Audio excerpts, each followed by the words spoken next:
Assalamualaikum warahmatullahi wabarakatuh. Selamat pagi, siang, maupun malam. Perkenalkan, saya Agustinus Andesareng, mahasiswa Hubungan Masyarakat kelas 41 4B 37 dari Universitas BSI Pemuda Rawamangun. Saya akan mempresentasikan tugas komunikasi organisasi yang berjudul Gaya Kepemimpinan dalam Mendukung Perilaku Organisasi di PT Carry Ingredients Indonesia pada masa pandemi COVID-19. Dan saya akan lanjutkan, yang pertama adalah pendahuluan. Setiap individu akan diterlibatkan dalam suatu organisasi untuk menumbuh kembangkan institusinya. Keterlibatan individu di dalam suatu organisasi memerlukan kajian tersendiri, di mana satu organisasi akan terbentuk perilaku organisasi dan perilaku kelompok, yang dimana masing-masing memerlukan perlakuan tersendiri oleh pucuk kepemimpinan di dalam menjalankan roda organisasinya. Perilaku organisasi, organizational behavior, bisa diartikan sebagai studi bagaimana manusia berinteraksi dalam kelompok. Teori perilaku organisasi ini juga digunakan untuk memaksimalkan output sumber daya manusia dari anggota kelompok. Perilaku organisasi dapat juga didefinisikan sebagai bagian bidang studi yang menyelidiki bagaimana struktur organisasi mempengaruhi perilaku di dalam organisasi. Perilaku organisasi juga mempelajari dampak dari individu, kelompok, struktur terhadap perilaku manusia di dalam organisasi. Pada masa pandemi seperti saat ini, banyak masalah ketenaga kerjaan yang bermunculan akibat virus ini. Antara lain pekerja dirumahkan, bekerja dari rumah, work from home, pembayaran upah, dan memutuskan hubungan kerja (PHK).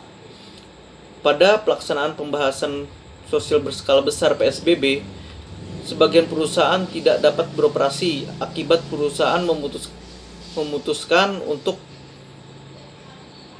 memerintahkan para karyawan untuk bekerja dari rumah atau work from home. Bagi perusahaan yang melaksanakan work from home, artinya karyawan tetap bekerja tetapi tidak hadir ke tempat kerja, yang kantor maupun pabrik.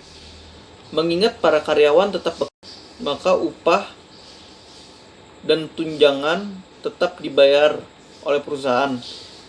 Tetapi dalam kondisi seperti ini, bisa saja perusahaan tidak membayar tunjangan yang sifatnya tidak tetap karena mengalami krisis ekonomi. Dalam hal ini bisa mempengaruhi gaya kepemimpinan dalam masa pandemi COVID-19 ini untuk bagaimana caranya memimpin, mengatasi atau menyikapi masalah-masalah yang sedang terjadi pada saat ini di perusahaan. Selanjutnya ada pembahasan. Pada saat pandemi seperti saat ini, perusahaan yang baik ialah perusahaan yang dapat mensejahterakan karyawannya. Salah satu keberhasilan perusahaan bisa dilihat dari produktivitas sumber daya manusianya. Manajemen sumber daya manusia merupakan salah satu kebutuhan bisnis saat ini. Sumber daya manusia (SDM) merupakan penggerak dari berbagai macam pekerjaan yang akan dilakukan oleh karyawan. Terlepas dari perihal COVID-19 yang menyebabkan banyak tempat kerja atau perusahaan memberlakukan work from home atau WFH sebagai cara melindungi para karyawan dan mengurangi terjadinya penularan bahkan korban akibat virus COVID-19. Karyawan diminta untuk sementara tidak pergi ke kantor, melainkan bekerja di rumah masing-masing, dan perusahaan juga melakukan penyemprotan disinfektan, menyediakan hand sanitizer, dan mewajibkan pakai masker, mengisolasi dan memantau karyawan yang pulang dari perjalanan dinas luar, menggunakan detektor suhu, dan penerapan social distancing. Perusahaan juga membuat kesepakatan apapun yang telah dilakukan untuk bisa dijadikan acuan.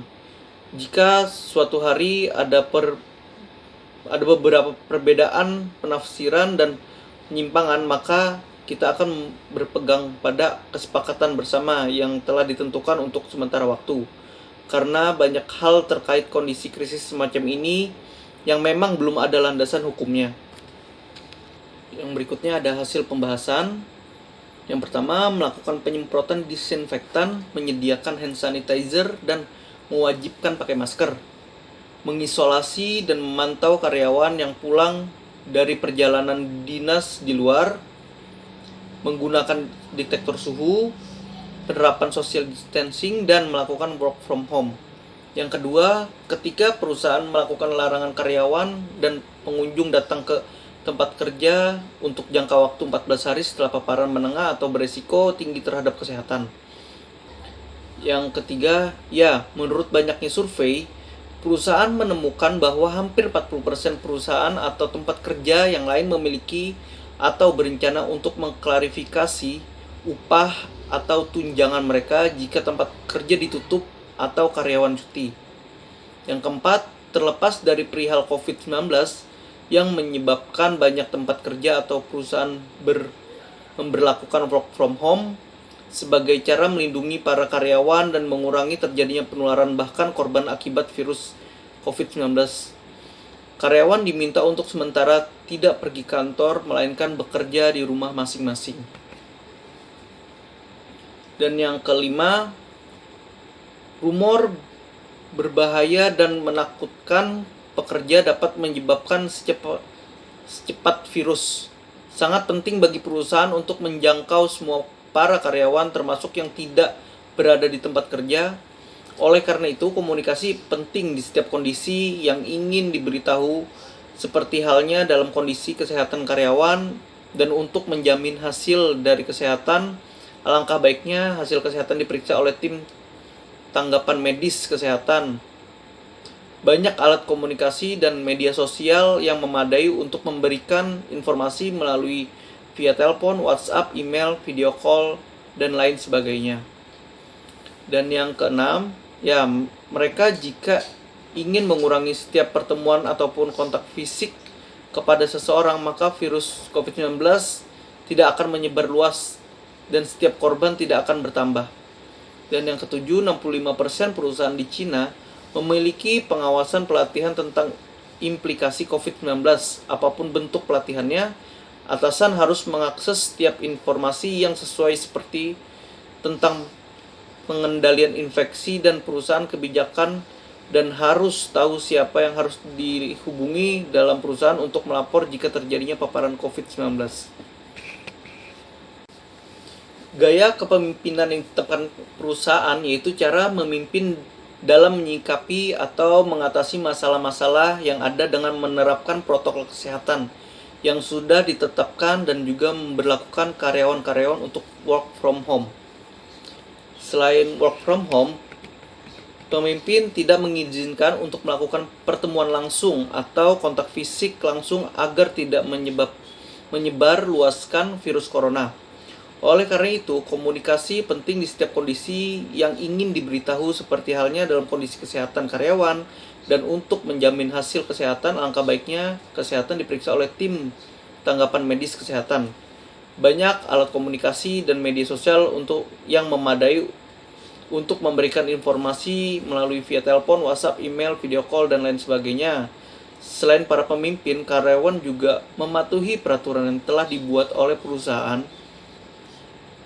Para karyawan juga dapat menyikapi masalah yang ada pada saat ini, yaitu bekerja work from home bisa dikatakan nyaman karena work from home bisa membantu para karyawan untuk menyeimbangkan dunia kerja dan kehidupan sehari-hari. Bekerja di rumah pun juga dipercaya bisa membuat pekerjaan terselesaikan lebih produktif, lebih cepat, efektif, dan efisien. Dan para karyawan juga perlu memotivasi diri agar tetap semangat dalam kondisi seperti ini. Salah satu cara memotivasi diri yaitu dengan mengingat tujuan awal karyawan bekerja, apa dan siapa. Contohnya, karyawan bekerja untuk mengingat pengalaman kerja yang luas dan untuk membahagiakan orang tua. Itu adalah motivasi mengingat untuk terus bekerja meskipun banyak tantangan dan cobaan dalam setiap pekerjaan yang dijalankan. Dan untuk kesimpulan, di sini ada 3. Yang pertama, bahwa gaya kepemimpinan dalam mendukung perilaku organisasi di PT Carry Ingredients Indonesia pada masa pandemi COVID-19 ini, pemimpin dapat melakukan perintah untuk para karyawan untuk WFH. Yang kedua, bahwa hubungan lingkungan kerja pemimpin juga menerapkan protokol kesehatan yang sudah ditetapkan, yaitu wajib memakai masker ketika berada di dalam ruangan maupun di luar ruangan, dan juga melakukan social distancing untuk memutus rantai penyebaran dan penularan COVID-19. Yang ketiga, pemimpin menunda semua kegiatan yang dilakukan secara kontak fisik ataupun pertemuan agar tidak menyebarluaskan virus COVID-19 dan korban juga tidak makin bertambah banyak. Dan kita masuk di bagian saran sekarang. Adapun beberapa saran-saran yang dapat diberikan dari hasil penelitian ini yaitu sebagai berikut, ada 3. Yang pertama, disarankan agar dalam menerapkan pelatihan kepemimpinan, khususnya pada PT Carry Ingredients Indonesia, hendaknya mempertahankan atau lebih mengembangkan gaya kepemimpinan yang selama ini diterapkan.